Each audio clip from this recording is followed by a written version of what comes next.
I'm joined by Karel Vereycken. He's in Paris and he's a political analyst and a Schiller Institute contributor. Thanks so much for joining us on the program today.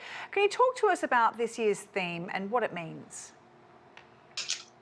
Well, what it means, it should be the occasion to take serious the responsibility we have for the planet. And that means that we have to use science and technology to invest in a good management, in a co-construction between man and nature. We should co-construct together a better universe. Deserts are not a fatality. We have enormous progress has been made in desert combating. We also now have very cheap, over the last 10 years, we have reduced by more than 5 times the price of water desalination. Australia is deploying floating water desalination plants. This is now all possible. But I think we should study more the weather patterns, and we cannot explain everything with climate change. I think the International Monetary Fund and the Western financial institutions, by refusing the development of the South, have created much more deserts than climate change. This can maybe change because the world balance is now going towards the global South and the BRICS. And there are new financial institutions being created which can invest on the long term on infrastructure. And this is the infrastructure has a long life cycle, which is completely outside the commercial markets. So can you talk a little bit more about that, about some of the investment, the resources that are going to the global South, where they're coming from, and what are some of the strategies and ways that countries can reclaim land from desertification?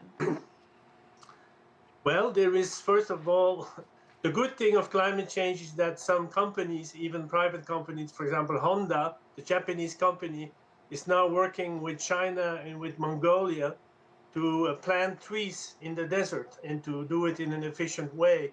And it's a lot of fun because they bring the children and they learn them how to plant trees, which makes the new generations aware of the importance.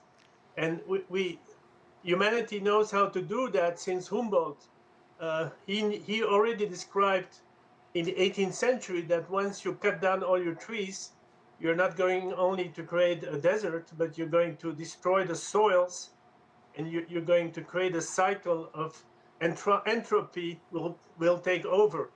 So the whole challenge, which China took up with the long green wall, which is being built since 1978, it is a good step. It still needs more work because the Gobi Desert is still expanding. But we're losing less, and I think it can be done with the combined efforts of just like water. Desert is a good reason to talk to your neighbors and to join hands and to have a common program to combat it. And of course, desertification and drought are a driving force behind migration, particularly in the global South. Tens of thousands of millions of people each year are at risk of displacement. Can you talk a little bit more about that, the element of climate migration there?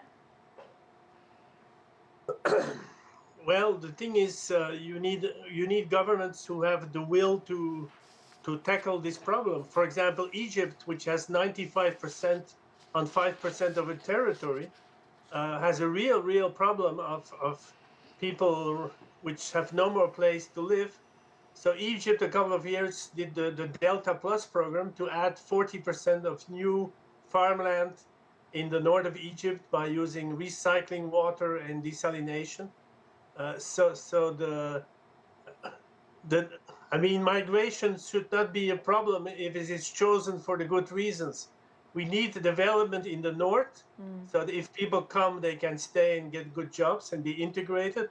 But we absolutely need a new world economic order so that there can be development in each country, and that the people who move, they do it not by force. They're not forced to leave, but they make their own decisions according to the lives they want to live.